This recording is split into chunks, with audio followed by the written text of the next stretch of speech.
Hey gang, welcome to Blood, Sweat and Pears. It's episode 18 of your proper village vodcast, brought to you by the lovely folk at the Lamb and Flag pub in Worcester. I'm Jim Dale, he's handsome Sam. How are you, dude? I'm very good, thank you, dude. How are you, dude? Okay, you said dude twice. I've double duded. Look, I'm a kid of the 80s. Dude and mega, both are perfectly acceptable. Collars up, we're duding, it's all happening today. You know it, collar's up because it's windy as chuff. Yeah, it is, yeah. You could hear the rain on our little pod in our secret location at Visit Worcestershire New Road last time. Now it's just wind. Oh yeah, howling. No good for hairlines in here. I'm alright. Producer padding. Yourself? That's a tough crowd, mate. Look, I'm old enough to be both of your dads, alright? So don't start bullying an old man's hairline. Anyway, look, here's the thing. We've made it to the end of the season. Woo! God knows how. The kit just about has as well. Poor old producer Paddy's had a tough day. Loads of stuff's gone missing. I mean, we're a bit worried that the pod's just going to fall apart at this point because there were leaks last week. There's wind gaps all over the place. Taking flat pack to a new meaning. Anyway, basically what I'm doing, gang, is I'm begging for sympathy from you as we cobble this thing together. Right, as you know, this will cover everything in Worcestershire cricket, from the elites down to the grassroots. And look, season's finished. How you feeling, gang? Finito. End of season 2? A little bit hungover, are you? Don't worry, we'll look after you. So look, no guest this week. We're just going to turn up, churn it out, and get home early if we can, because, you know, a storm's a brewing. But we're not quite done yet. We'll get to that at the end of the show. So let's get through all the key bits and pieces. Sam-wise, no action for the Women's Rapids. Did have the Metrobank final here between Glamorgan and Yorkshire on the Sunday, recording Monday morning. Two really impressive sides. Absolutely, Yorkshire gone really well all year, haven't they? They really pressed throughout. Rain reduced game, never easy, but a really good turnout as well, which is good to see. Good support, good following, good advert for the game on the whole, I think. So yeah, it was a successful day. And look, men took on Nottinghamshire in the Ross County Championship, came up short, but what an exciting final day. Oh, that's brilliant. 96 runs Nottinghamshire needed, with 9 wickets in hand on the final day, and my goodness, we dragged them through it. Yeah, fantastic. It was really cohesive, great performance. Dug really deep, as they have done all year, in fairness to the lads. They've been up against it from the word go, for whatever various reasons. But the seam quartet were fantastic, kept applying pressure, took 7 wickets, and you maybe thought towards the end there was a chance of something incredible happening, but not quite to be. But lots of reasons to be cheerful in the back of that one. Yeah, normally when you've got a low total to defend, one of the bowlers is leaky, but everyone was tight as a drum. I mean, Cumram Shazad could have had a fifer. He was so unlucky. Beat the bat so many times, so it was good to see him have a good day, because it's been a little bit up and down for our overseas pacemen. But a cracking advert for County Championship cricket. Durham away at the moment.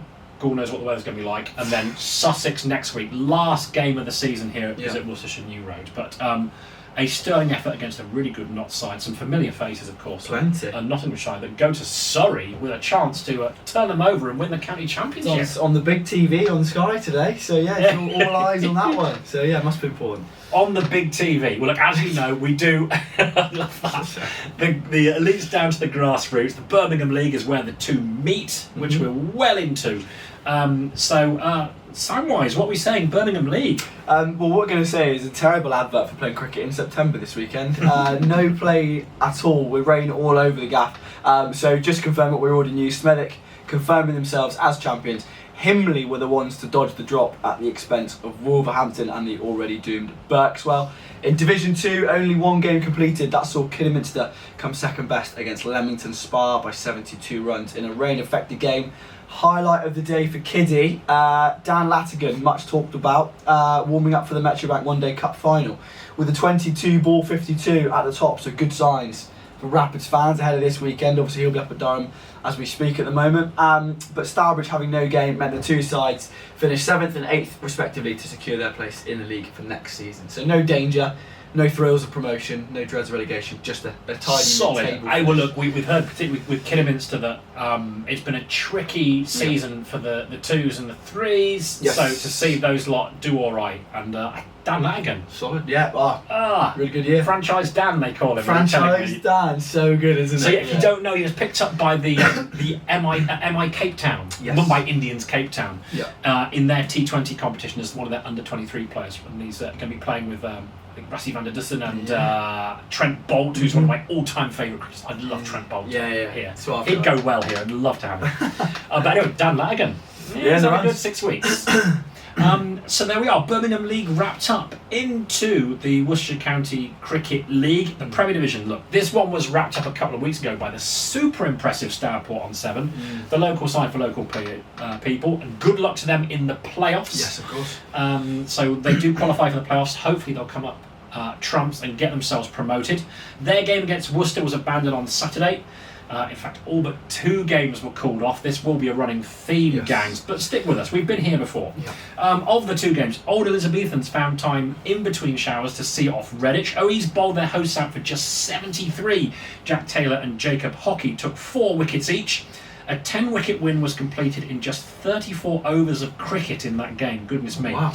In the only other game to survive the weather, Barnt Green 2 successfully defended 213 against bottom club Worcester Nomads. Archie Greaves Hall top scored with 61. Ben Allen took 3 wickets. In reply, Nomads were dismissed for 174. Ben Allen top scored with 38, and Greaves Hall took 2 wickets. So good day for Ben Allen. And for Greaves Hall, really, doing it on their own. I will mention actually Adam Davis and Henry Marshall took 3-thers in that one as well. But let's have a look at the final tables. So the Premier Division, as we already knew, the local club for local people, Stourport on 7, top of the pile, 405 points. A strong whiff of Graham Hick in that, 405. Bromsgrove 2nd, Worcester 3rd, Ombersley 4th, Oe's 5th, Lye 6th, Pershore 7th, Barnt Green 8th, Aswood Bank 9th, Redditch just avoid the dreaded drop in 10th. Then it's Worcester Nomads bottom on 183 and Pedmore the other side below the dotted line on 196 points. That's how the table lies at the end of an extraordinary season. Yeah. So points tally 405 at the top. Very that's impressive. That's unreal, isn't it? Yeah. The benefit of having a good summer, we've had a bit of a ropey September, but plenty of cricket played and fair play to them. So that's it. Premier Division in the books. Cash in while the sun's out and the decks are good and the ground staff are still interested. Division 1, only 1 game completed, excuse me, which was the self-dubbed mouthful match between 2 sides with aggressively long names when you put it together. Berkhill, Tillington and Weebly Cricket Club against Barterstry and Lugwardine Cricket Club. Just unnecessary. I think the scorers would have had a bit of frustration writing that down. So Barterstry needed the result to stay in Division 1. Unfortunately for them, BTW did the job, winning a thriller by 3 runs, agonising at the end, defending a rain-adjusted just 133 from 28 overs. Skipper B. Morgan top scored at number 8 with 48 not out of 49 balls. The chase was altered for Barterstry, but even the adjusted target proved a fraction too many. Marcus Ashcroft top scoring with 65 red, but he was left stranded at the end. 3 run-outs, killing the home side.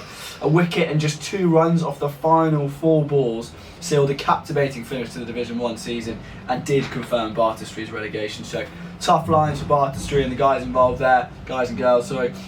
Not easy going down by that narrow margin. The only other game that had any kind of ramification was Netherton's game against Hagley. It was abandoned, but Netherton did get enough points to see them sneak promotion in 2nd place with all the other fixtures rained off. So as far as I could go on, that was the 2 that had a little bit riding on them.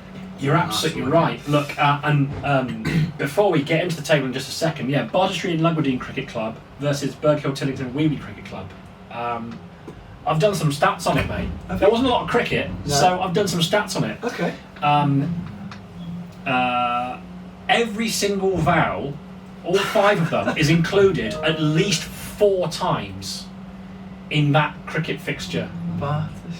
Barterstry and Lugwardine Cricket Club and Berkhill, Tillington and Weebly Cricket Club contain 24 separate vowels, and each of the 5 vowels at least 4 times. Do you think anyone's ever done that, said that, or noticed that before? But absolutely not. Look, make no mistake, I'm a middle-aged man with 2 young children. I don't get out of the house, there's not a lot on. It's not like you've just had a kid, is it, to keep you occupied? Clearly there's a bit of a hole in your life somewhere. You'd have thought, anyway. I do this stuff so you don't have to. Alright, there we go. So that's what I brought you. Look, we needed some stats. We didn't have much cricket. There are the vowels in the most ridiculous fixture in the history of cricket. It won't happen next season, of course, because Barterstry and Lugwardine failed to win and therefore failed to stay up. We'll start at the top though. So the Division 1 table, that was nonsense, wasn't it? Sorry everyone. Crazy. Brockhampton, top of the pile, they have been for a while, 386 points. They'll be joined in the Premier Division by Netherton, who amassed 334 points and just picked Bewdley, who were in 3rd place. Then it was Colwell-First in 4th, Berg Hill, Tillington and Weebly 5, Droitwich, Spa 6th. It's hard to do the whole table all the way through, right? I've started all of these now. Now you have to kind of follow through. It's a terrible decision on my part. Barnard's Green 7, Hales 0 and 8, Himbley 9, Hagley 10, just above the dotted line, Bartestree and Lugwardine, and Bromyard, the 2 at the bottom of the pile. Yeah. And that concludeth the 1st Division table. It's like a FA Cup draw, isn't it? And that concludes the 3rd round draw for the FA Cup. All ties were played on the 6th of January. Hey, I like it. I'm like the modern day Graham Kelly. Very good. Right, Division 2. Twosies. Twosies indeed. League champions Bell Broughton beat Breedon by 6 wickets. The Bells chased down 185 thanks to 52 from skipper Ryan Price and 76 from Joel Mitchener. Stuart Alston took 4 for 19 in 7 overs for the champions in the first innings. Rushwick restricted Old Swinford to 143 first up at the Alf Tully Memorial Ground. Liam Probert and Lewis Hooper both took 3-fers. Rushwick knocked off the runs 6 down. Jack Yendall did the heavy lifting, scoring 53 not out. The day's only other completed game in Division 2, Lie 2s beat Bromsgrove 2s by 17 runs, and Ali scored 60 of Lie's 133 runs first up. It proved plenty as Ali then took 5 for 28 to skittle Bromsgrove out for just 116. He has had himself a jolly good day. Wow. Quality stuff. Nice way to finish the year as well, look, 5 for. Yeah, well look, there's one disappointing narrative to the Division 2 table. Bell Broughton, they're champions, that was always going to happen. Yeah. We wanted some cricket on the final day. Why? Because Coombs Wood, 1 point clear of Netherton in the promotion places. It would have been nice to have a bit more cricket to see how that went down. The weather did what the weather does and it washed the whole thing out. So Coombs Wood will be promoted in 2nd spot on 299 points. Netherton in 3rd on 298. Heartbreak for Netherton, but them's the breaks. The table never lies. Rushwick finish in 4th, then it's Breedon, then Alvechurch and Hopwood, Bromsgrove 2s, Lie 2s, Old Swinford, Chaddersley Corbett stay just above the dotted line, and it's Kidderminster 2s and Aswood Bank 2s who faced the dreaded drop. So Chaddersley Corbett, we heard some really lovely stuff actually about the almost kind of rebirth, the renaissance of Chaddersley Corbett Cricket Club. And they've done a brilliant job the second half of the season to just about scrape themselves off the bottom of the table and avoid relegation by 7 points. Get in. So a cracking season in Division 2. 1 point separates 2nd and 3rd, 7 points separates 10th and 11th, with plenty of drama there as well. Yeah, loads going on. Div 2, almost as hot as Div 3. I'm going to get straight into the thick of it. Worcester Nomads relegation was confirmed. No scorecard, unfortunately, in their game against Droitwich Spa. They won by 6 wickets, so apologies I can't tell you more than that. Oldies, they couldn't beat the rain in their game against Stourport, but their promotion in 2nd place was wrapped up, despite 3rd place Himbleton thrashing Martley by 10 wickets, chasing down 83 in just 13 overs. G. Clifton 4 for 39 and S. Jenkins 5 for 18, seeing their sterling efforts in vain as Himbleton finished a valiant 3rd position after another very impressive season. Cookley versus champions-elect Enfield Staff and Five Ways versus Brockhampton were also victims of the weekend wetness, but had nothing riding on them anyhow, so it was early showers and crack a can open time for those lucky devils. The only other game completed was Avencroft against Feckenham. Avencroft who chased down 203 in 40 overs to win by 6 wickets. Alex Richardson ending the year on a high with a fifer before Duncan Roke signed off a stellar campaign with 88 unbeaten to get his side home. Duncan Roke has been, he's been rolling around in runs this year. He's been mentioned all the time. Very, very good. So good result for Avencroft at the end there. Shame we couldn't, again, much like Division 2, couldn't get more action to give a bit of context to what's going on, but very gripping times anyway. Well, Avencroft then squeeze into the top 5 on net run rate, and fair play to them. Look, top of the table, 409 points for my Enville, Staffordshire's finest. So look, they had that wrapped up a long time ago. Old Elizabethan's second and their second best side in that division. Yeah. Actually, throughout the season, Himbleton made it closer than it could have been. They finished in third with 339 because they got a good win on final day. Yep. Stourport 2s in fourth, then Avencroft, then Five Ways, then Brockhampton, Cookley 8th, Beckenham 9th, Martley in 10th, just above the dreaded drop. But again, rather like the top end of the table, Worcester Nomads and Droitwich Spa were always fighting an uphill battle, and this one was done a little while ago. Yeah. Right, so into Division 4. Top of the table, Redditch 2s had their game cancelled against Worcester 2s. So Harborne could snatch the title with a win at Old Hill 2s. A lot of 2s going on. Old Hill's Sajjad Hussain made 56, but no one backed him up. His namesake, Harris Hussain, took 6 for 33 as Harborne were asked to chase 133 for victory. With the weather closing in, Greg Easter hit a 27-ball 64 and Om Patel an 18-ball 36 to seal a 10-wicket win. Crumbs. Under pressure at the end of the season to win the lock. Fair play. Get going. Greg Easter's had a good season as well. The key game at the other end of the table saw Hagley take on Romsey and Huntington. Hagley needed to win to stay up. Defeat would give West Malvern a chance to escape the drop if they won. Despite Harry McDonald's unbeaten half-century, Romsey and Huntington, they couldn't prevent Hagley from recording a 5-wicket win.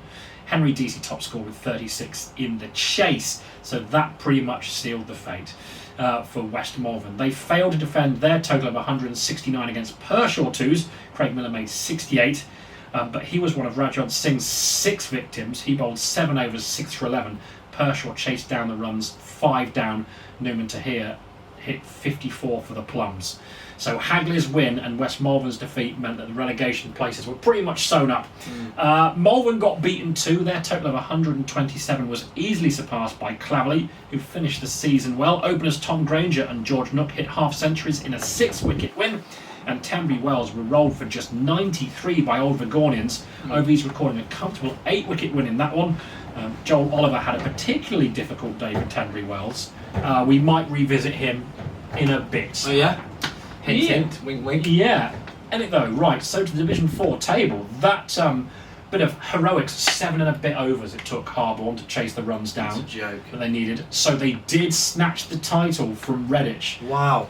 So Redditch were playing third place Worcester as well, so there were repercussions. Technically, Worcester could have overtaken Redditch with a thumping win. Yeah. But as it stands, Harborne win and take the title, 342 points. Redditch go up in second despite leading the pack for most of the season. Worcester finish in third. Pershaw fourth, Malvern fifth, Old Hill 2 sixth, OV 7, Claverley 8th, Romsey and Huntington 9, Hagley 10 just above the drop zone. West Malvern and Tenbury Wells both face the drop. So it's Division 4. Division 4. Into Division 5. Aswood Bank versus Eastnor and Barnet Green versus Pedmore. Both abandoned, confirming Aswood Bank's relegation. Gutting for Spud and the team, but I'm sure they'll come back stronger next year. Tough year for the Bank down the bottom of that one. Cutnell Green also saw their game against Bewdley rained off, as was Harborne's clash with Hales Owen.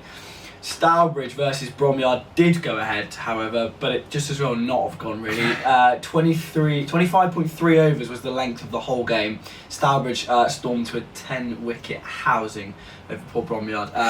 25 overs for a game of cricket. Literally hurried up. I mean, their minds were in the pub already. I can get behind. That's the sort of team I'd like to be involved in.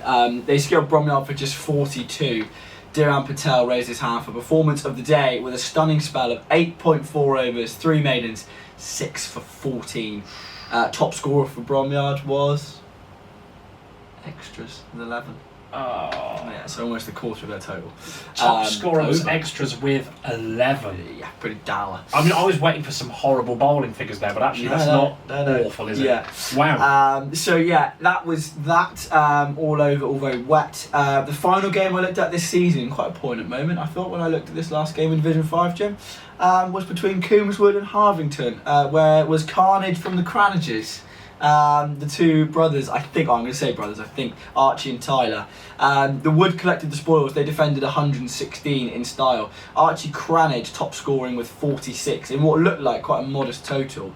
4 wickets for Selwyn Jones, the highlight for Harvington.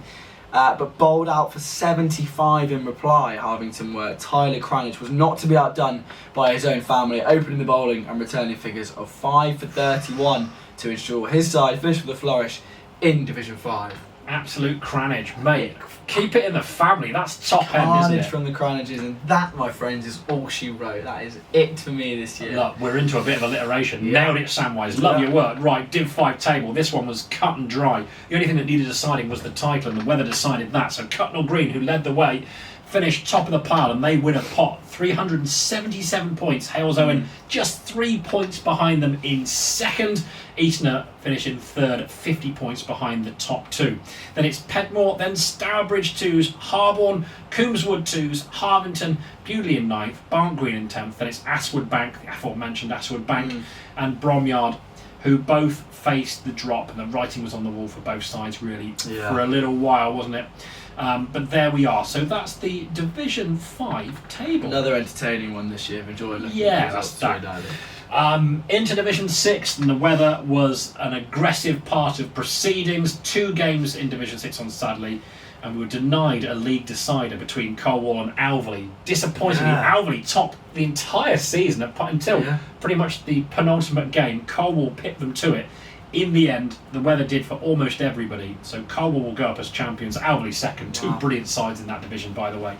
The 2 games that did go ahead: Bell Broughton 2s beat Handley Castle and Upton by 7 wickets, and Old Elizabethan 3s beat Cookhill by 18 runs on the old Duckworth Lewis Stern rain affected shenanigans. So that pretty much put pay to what has been a really, really exciting division. Yeah, went all the way to the wire, didn't it? It sure did. So Colwall, as I mentioned, will finish top of the pile. Alveley in second place. Then Burkhill, Tillington and Weebly 2s. Rushwick, Himley in 5th. Cookhill 6th. OE's 3s in 7th. Then it's Bell Broughton, Stourbridge just above the dotted line. And despite some late heroics from Handley Castle, he really did go down swinging. They finish in 10th, Bromsgrove in 11th, and Kiddie in 12th. Those 3 will drop down into the regionals. 3 down is tough, isn't it? It is tough, but I think that's what makes the division so exciting. Yeah, You've got 12 teams, and there are 5 different spots that get you out of that league, which means that there's so much to play for. Yeah. A thoroughly enjoyable. I'm partial to a bit of Div 6. You do like a bit of Div 6, don't you? So there we are. A slightly truncated version of the show, but we've still got some more for you. So I wanted to go back to Joel Oliver. Oh, yes. Now, we've already tried to give a case of cider to a 15-year-old at Tenbury Wells this season. I've no idea how old Joel Oliver is, but look, dude, if you want a case, there's your height and cider coming your way. In that rather tricky defeat for Tenbury, he faced 3 balls with a bat and scored no runs. He bowled 2 balls and got hit for 2 boundaries. Oliver. So there were 5 balls of note. Yeah, tough day for him. Yeah, that's a tough gig. Probably fielding at long leg as well. And also skipper have a word. So he's obviously bowled 2 balls because those are the winning runs. He's throwing them on. Should we just throw him on? Get your opening bowler on to take responsibility. And then your dad can't say we didn't give you a bowl, can he? Say take that. I get him a bowl. Oh God. So Joel, my man, if you are indeed a man, look. If you want a little bit of cheering up, or if you just want to treat your teammates to a refreshing beverage with a hint of apples, then our good friends at Western Cider will give you your hybrid cider for a rather tricky Saturday. Put your name on it. So, unlucky, Joel Oliver, you can be our last Mr. Bright Cider of the season. If you want to claim your case, give us a shout. And the way you do that is you give us an email. You drop an email to media@wccc.co.uk. That's media@wccc.co.uk. Our last Bright Cider of the season. Yeah. A bit emotional. Hang in there, babe. It's going to be okay. Contractual obligations. Look, you know the drill. This Saturday, Rapids in action against the shoddy, ramshackle, dreadful Hampshire Hawks / Royals / whatever they are now. I haven't gotten over the quarter-final defeat in the T20 Blast from. Well, they're trying to avoid 2 white ball defeats in 2 weekends, aren't they? Yeah, well, let's hope we can dish it out to them on Saturday. So if you haven't already and you fancy a trip up to Nottinghamshire, get on one of those choo-choo trains, get yourself up to Nottingham, get a ticket and get behind the Rapids. He'll be there working, I'll be there having 2 or 3 refreshing beverages. Oh, yeah. You give her the green light? Oh, 100%. Nice. Yeah, my wife is an incredible human. Yeah. Very tolerant lady. And then beyond that, 24th of September, the last county championship game of the season, your last chance to see Worcestershire men's first team in action here at the home of cricket. Get online, get yourself a ticket. Reasonable prices, as always. Really good hospitality options. So come down and get your last fix before the weather really does set in. Long winter without cricket, isn't it? Get it in while you can. Even when you think you've got cricket fatigue, you go, there's so much cricket. Yeah. The prospect of 4 or 5 months with nout doesn't bear thinking about. So, there we are. I think that's it for the episode. I could do with more rain more often. That was great. That's great. Yeah. I mean, what we've learned is that Barnsley and Lugwardine versus Burko, Tillington and Weebly is ridiculous. I've had relationships shorter than that fixture name. But that's by the by. Look, that's episode 18 in the books. The season is wrapped up. Jobs are good, only we're not quite done. We couldn't really end the season in a rain-affected weekend. This is our own dock. Rattling this out on a Monday morning with, let's face it, looking at producer Paddy's face, all kinds of tech stuff going on behind the scenes. If this goes out and you can hear it properly and see it properly, Paddy is a genius and we love him. If you can't and you don't, he's getting fired. It's Paddy's fault. Either way, we will come back for one more episode to wrap up the season. A few surprises along the way.